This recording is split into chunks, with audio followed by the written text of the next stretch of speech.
You know, many of us watched the big documentary, The Keepers.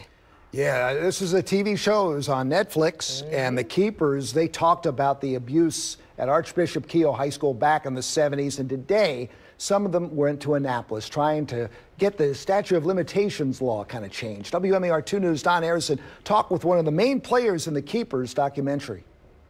I'm Jane Rowe of the Doe Rowe case. You may remember her from The Keepers documentary.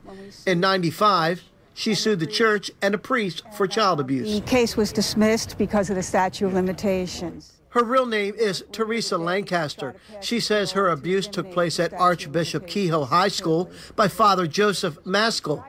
Lancaster says this was a frightening time in her life, and that still impacts her today. It was 1970 to 72, and no one would believe me, a 16-year-old, over a priest, you know. And plus he had a gun, and he threatened us. The more esteemed the perpetrator is. Lancaster was protesting with SNAP, Survivors Network of those abused by priests.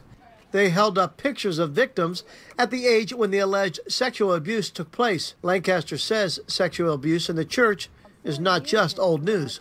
It's happening now. It didn't stop. You still got the predator priests out there being covered up by the bishops.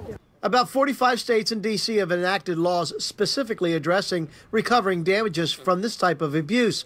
Some people may wonder why it takes so long for someone that is a victim of child abuse to come forward and talk about it. You have to come to terms with it in your own mind, and that takes time.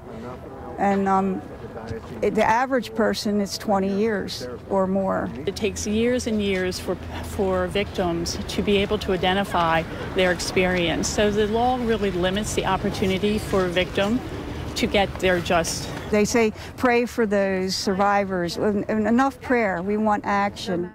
In Annapolis, Don Harrison, WMAR 2 News.